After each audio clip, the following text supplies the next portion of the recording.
Hey guys, and welcome to our first video in the series regarding Exploding Maths, this math experience by James Tanton. So I want to start you guys off with some food for thought. So nowadays in all of our mathematics class, we use one of these, right? Use a calculator almost every single class. But one of the main eras, shall we say, of mathematical discovery came way before we had electronics, way before I had computers. So you have to think, what do they use for these calculations?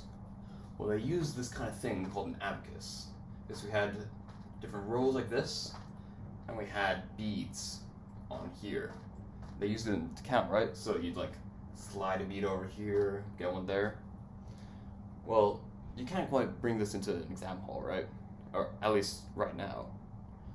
But we can write something similar down, which is exploding dot machine. So let's just erase this here and get up our new modern version. So let's get a rectangle here.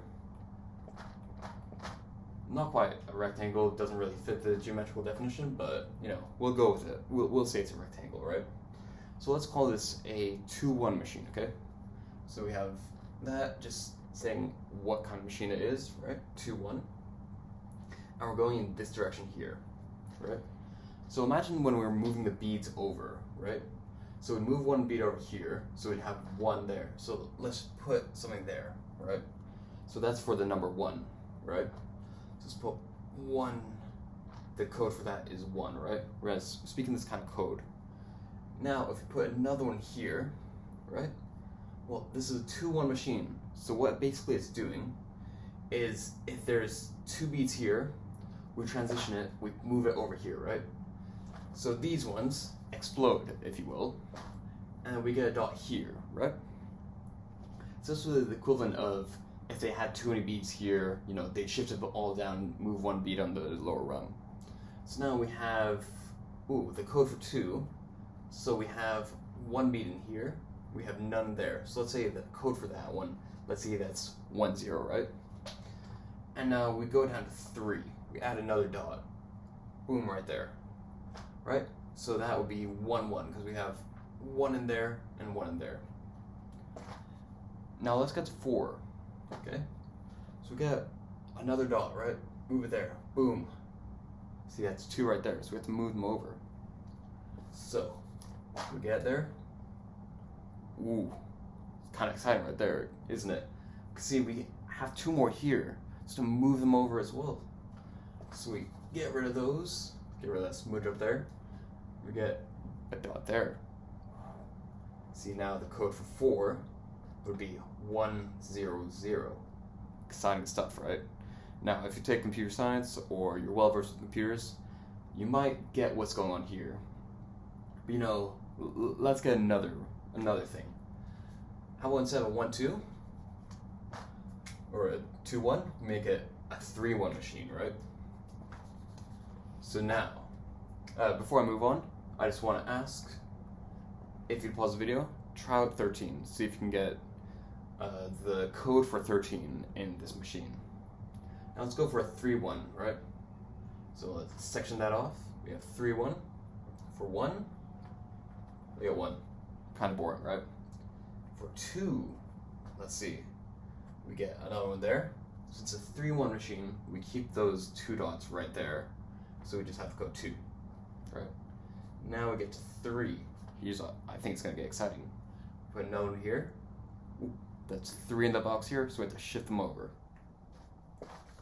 So we move it there. So that's a dot there. Now we have 1 dot here, 0 dots in here. Now that's 1, 0. Exciting stuff. Let's try 4. Get it there. Ooh, that's a 1, 1.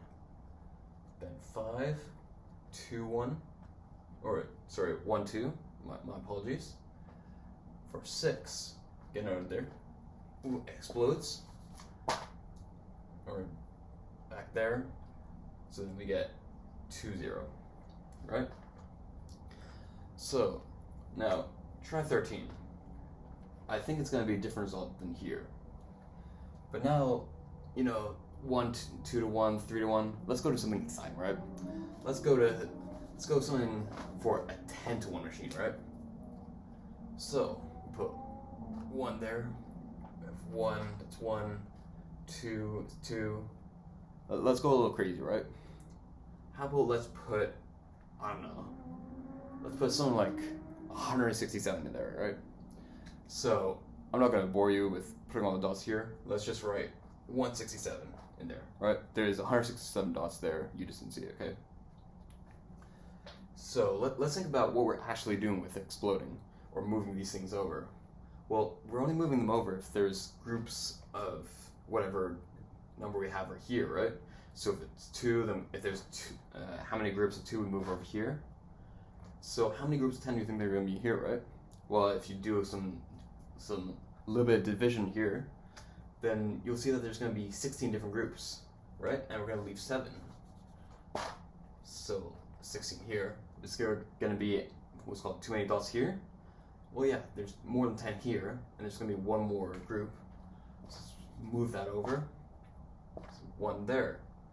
So the base for 167 will be, so we have 1 there, 6 there, and 7. Kind of exciting, you know. So what's actually going on here? So we have to think about this thing called bases, right?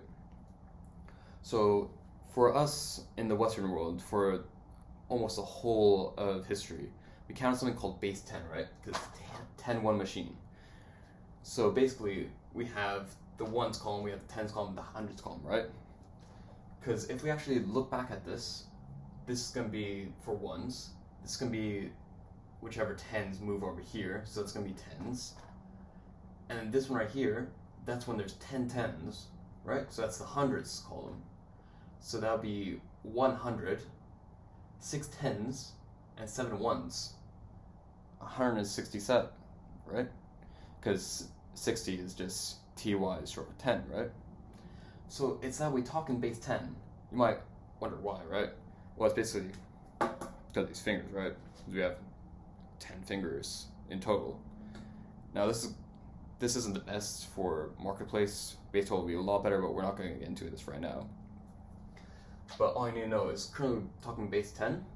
So what about these other ones? So if it's a 2-to-1 machine, that'll be base 2, right? If it's a 3-to-1 machine, that'll be base 3. Now, what is the actual importance of knowing these things, right? Well, you can deal with all the logarithms, all the different bases and that kind of thing with like base E for natural log, but that's going to be later date. Instead, let's think about what we use for base 2. Now, I mentioned before how people with computer science might know what we're talking about, right? Well, that's actually because computers use base 2. They use something called binary, because if you have a computer like this, pardon my horrible drawing, but they can basically only switch something on or off. That's 2 different things, so it can be a 1 or a 0. So we can actually code mathematics back into computers using base 2, where what's called, we can code it with these different codes right here for either, if it's on, it's a 1 or a 0. Pardon me, I don't take computer science, but basically a 1 is assigned to a value of either on or off, and so is 0. So you might think, oh yeah, this is cool. This machine helps us count bases, right? But there's 4 more to it. And so we're going to go into those in a later video. But for now, thank you guys for watching.